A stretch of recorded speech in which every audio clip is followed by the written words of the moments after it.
अब यात्रा मध्य प्रदेश से निकलने वाली है। कन्याकुमारी में शुरू हुआ, केरला, कर्नाटक, तेलंगाना, आंध्र, महाराष्ट्र, अब मध्य प्रदेश, और इसके बाद ये यात्रा राजस्थान, हरियाणा होकर दिल्ली पहुंचेगी और फिर श्रीनगर तक ये यात्रा जाएगी और वहां पे हमारा जो तिरंगा है उसको हम फहराएंगे। मगर ये जो यात्रा है ये कांग्रेस पार्टी की यात्रा नहीं है। जरूर कांग्रेस पार्टी के कार्यकर्ता इसमें भाग ले रहे हैं, चल रहे हैं, मगर अब यह यात्रा हिंदुस्तान की गरीब जनता, किसान, मजदूर, बेरोजगार युवा, छोटे दुकानदार, स्मॉल और मीडियम बिजनेस चलाने वाले लोगों की यात्रा हो गई। और मैं ऐसे नहीं कह रहा हूं, क्योंकि अगर मैं दोहराता रहता हूं, अगर आप स्टेज पे देखें, हमारे कार्यकर्ताओं से बात करें, हमारे नेताओं से बात करें, तो सब आपको बताएंगे 8 घंटे चलने के बाद, 25-26 किलोमीटर चलने के बाद, 6-7 घंटे चलने के बाद किसी को यहां थकान नहीं हो रही। थकान क्यों नहीं हो रही? क्योंकि हम अपनी शक्ति का प्रयोग नहीं कर रहे हैं। आपने अपने प्यार को हमें दिया, पूरी की पूरी शक्ति मध्य प्रदेश के युवाओं ने, किसानों ने, मध्य प्रदेश के माताएं बहनों ने पूरी की पूरी शक्ति इस यात्रा में डाल दी। और इसीलिए हमें थकान नहीं है। और ऐसी भीड़ हर शहर में, हर कस्बे में, सड़कों पे दिखाई दे रही है। तो यात्रा का लक्ष्य क्या है? हमने यात्रा शुरू क्यों की? बीजेपी के लोगों ने कहा क्या टूटा है?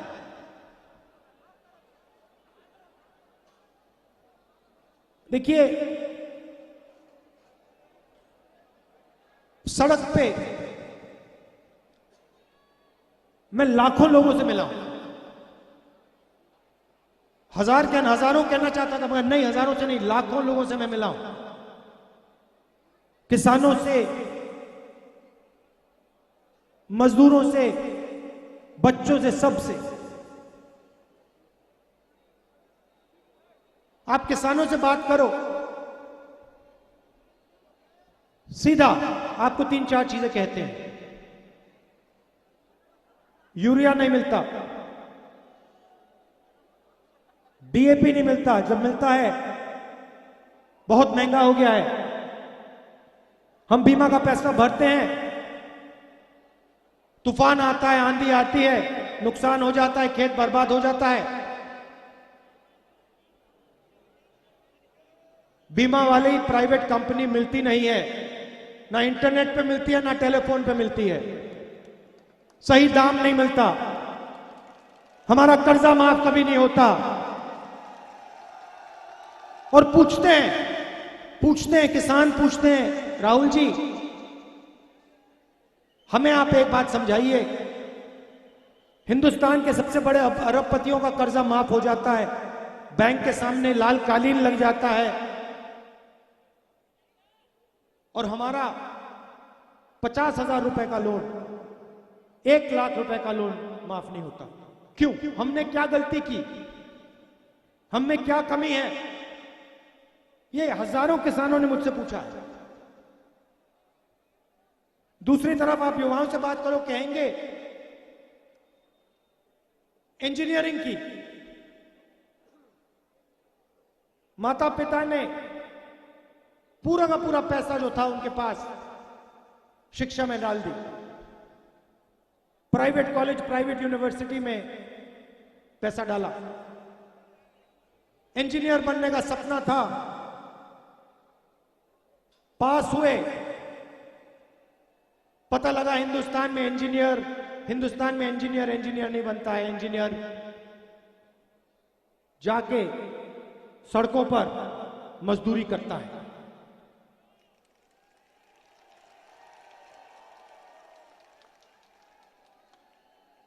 छोटे दुकानदारों से पूछो, कहते हैं राहुल जी, नोटबंदी ने, जीएसटी ने हमारे बिजनेस को, धंधे को खत्म कर दिया है। 2 दिन पहले छोटे व्यापारी आए, कहते हैं राहुल जी, रास्ता साफ किया जा रहा है, रास्ता साफ किया जा रहा है। मैंने पूछा किसके लिए, कौन सा रास्ता साफ किया जा रहा है? कहते हैं हिंदुस्तान के सबसे बड़े अरबपतियों के लिए रास्ता साफ किया जा रहा है, हमें उठा के परे किया जा रहा है।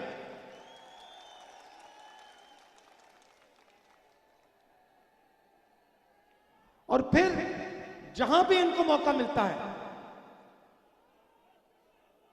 एक भाई को दूसरे भाई से लड़ाते हैं, एक जात को दूसरे जात से लड़ाते हैं, एक धर्म को दूसरे धर्म से लड़ाते हैं, स्टेट को लड़ा देते हैं। मैं आपसे पूछना चाहता हूं, परिवार में लड़ाई होती है, भाई भाई के बीच में लड़ाई होती है, तो परिवार का फायदा होता है या नुकसान? तो अगर परिवार का नुकसान होता है जब भाई भाई की लड़ाई होती है, तो फिर देश में जब भाई भाई की लड़ाई होती है, तो फिर देश का क्या होगा, फायदा या नुकसान? एक तरफ कहते हैं हम नेशनलिस्ट हैं, हम देशभक्त हैं, और दूसरी तरफ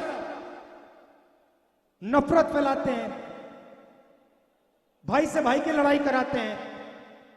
और जो हमारी देश की रीढ़ की हड्डी है, जो रोजगार देती है, किसान, छोटे व्यापारी, स्मॉल मीडियम बिजनेस चलाने वाले, उनको खत्म कर देते हैं, रीढ़ की हड्डी को तोड़ देते हैं। मध्य प्रदेश में युवाओं को रोजगार नहीं मिल सकता। कुछ भी कर लो, कुछ भी कर लो आप, मध्य प्रदेश के युवाओं को, बाकी हिंदुस्तान के युवाओं को रोजगार नहीं मिल सकता। क्यों? क्योंकि सारे के सारे रास्ते बंद कर दिए। देखिए, ये जो इनके 2-3 उद्योगपति मित्र हैं, आपने नाम नहीं कहा, ये इनके जो 2-3 लोग हैं, मित्र हैं, ये हिंदुस्तान को रोजगार नहीं दे सकते हैं, इनकी बस की नहीं है। हिंदुस्तान को रोजगार छोटे दुकानदार, किसान, स्मॉल और मीडियम बिजनेस चलाने वाले लोग लाखों लाखों बिजनेसेस देते हैं। इन सबको खत्म कर दिया, बंद कर दिया, सबसे बड़ा रास्ता बंद कर दिया। दूसरा रास्ता public sector, railways, BHEL, HAL, यह रास्ता था। सारी की सारी पब्लिक सेक्टर की कंपनियों को ये बेच रहे हैं, उन्हीं 2-3 लोगों के हवाले कर रहे हैं, तो वो भी रास्ता बंद। तीसरा रास्ता सरकार में नौकरी, रोजगार, स्कूलों में, सरकारी अस्पतालों में, वो भी प्राइवेटाइज किया जा रहा है। आज एक बच्ची आई मेरे पास, मेरे साथ चली, कहती है राहुल जी, मेरे स्कूल में तो टीचर ही नहीं है। मैं स्कूल जाती हूं, पढ़ने जाती हूं, टीचर ही नहीं है। सामने ब्लैक बोर्ड के सामने बैठ जाते हैं और घर चले आते हैं। यह है मध्य प्रदेश की शिक्षा।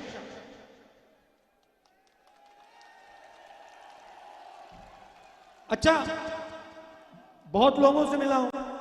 एक पंडित जी आए, सुनिए, सबसे मजेदार बात आपको बताता हूं। नहीं सर, ठहरिए, सुनिए सुनिए, सबसे मजेदार बात। पंडित जी आते हैं मेरे पास, और बहुत गहरा सवाल किया उन्होंने मुझसे, पहले समझाया। कहते हैं राहुल जी, जो भगवान राम थे वो तपस्वी थे, उन्होंने अपनी पूरी जिंदगी तपस्या में डाल दी। सही या गलत? सही बात, ठीक है। फिर उन्होंने कहा गांधी जी हे राम कहते थे। गांधी जी का नारा था हे राम। हे राम का मतलब क्या बताइए? जब गांधी जी कहते थे हे राम, उसका मतलब क्या था? चुप हो गए? नहीं, हे राम का मतलब राम एक जीने का तरीका थे, एक जीने के का तरीका था। राम सिर्फ एक, भगवान राम सिर्फ एक व्यक्ति नहीं थे, एक जिंदगी जीने का तरीका था। प्यार, भाईचारा, इज्जत, तपस्या, उन्होंने पूरी दुनिया को दिखाया, जीने का तरीका दिखाया। और गांधी जी जब हे राम कहते थे, उनका मतलब था जो भगवान राम है वो भावना हमारे दिल में है और उसी भावना को लेकर हमें जिंदगी जीनी है। ये है हे राम। दूसरा नारा फिर उन्होंने कहा, देखिए एक नारा हे राम, सुनो सुनो, डिस्टर्ब मत करो। एक नारा हे राम मतलब जिस प्रकार से भगवान राम ने अपनी जिंदगी जी, जो उन्होंने तपस्या किया, जो उन्होंने समाज के लिए काम किया, जो उन्होंने प्यार फैलाया, भाईचारा फैलाया, वैसे ही अपनी जिंदगी जीना। दूसरा नारा जय सिया राम, जय सिया राम। अब जय सिया राम का मतलब क्या है? ये पंडित जी ने मुझे बताया, सीखा हूं मैं, यात्रा पे बहुत कुछ सीखा हूं। जय सिया राम का मतलब क्या है? दिग्विजय जी ताली बजा रहे हैं। जय सिया राम का मतलब जय सीता जय राम। मतलब क्या कि सीता और राम एक ही हैं, सीता और राम एक ही हैं। इसलिए नारा है जय सिया राम या जय सीताराम। सही? मतलब जो राम के जीने का तरीका था, जो उन्होंने सीता के लिए किया, भगवान राम ने सीता के लिए क्या किया आप जानते नहीं हो क्या? क्या किया? जाके सीता की इज्जत के लिए, सीता के लिए लड़े। सही? तो जब हम जय सिया राम कहते हैं, हम सीता की याद करते हैं और समाज में जो सीता की जगह होनी चाहिए उसकी आदर करते हैं। सही? जय सिया राम या जय सीताराम। तीसरा नारा जय श्री राम, उसमें हम राम भगवान की जय करते हैं। पंडित जी ने मुझसे कहा कि आप अपनी स्पीच में पूछिए कि बीजेपी के लोग जय श्री राम करते हैं मगर कभी जय श्री राम और हे राम क्यों नहीं करते?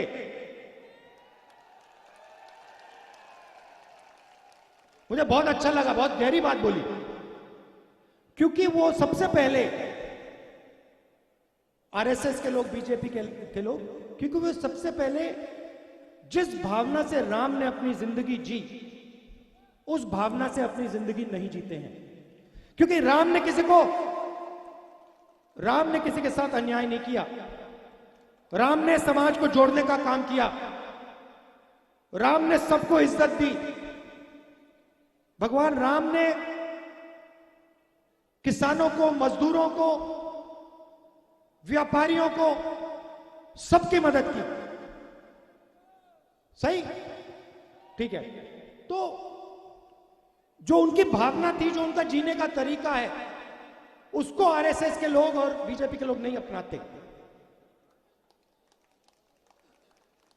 और तीसरा नारा, शायद सबसे जरूरी नारा, वो सिया राम जय श्री राम तो कर ही नहीं सकते, क्योंकि उनके संगठन में एक महिला नहीं है।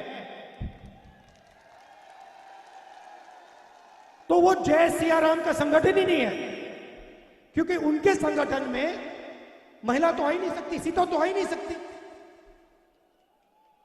सीता को तो बाहर कर दिया। अब ये बहुत गहरी बात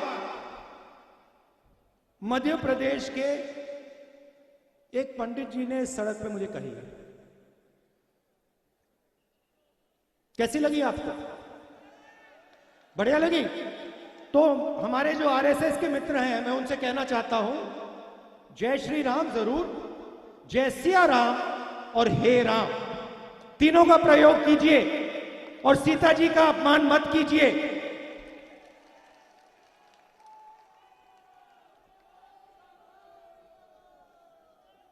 अच्छा, अब यात्रा का एक और लक्ष्य है। मैंने बेरोजगारी की बात की। थोड़ी सी मैं महंगाई की भी बात बोल देता हूं। पेट्रोल के दाम यूपीए के समय क्या थे? 60 रुपए। आज क्या है? 107। गैस के सिलेंडर कितने का आता था? 400। आजकल देखो भैया, अपना एक हाथ ले लो। ये मतलब 3 हाथों की जरूरत है। तो ये जो पैसा आपकी जेब में से निकल रहा है, जा कहां रहा है?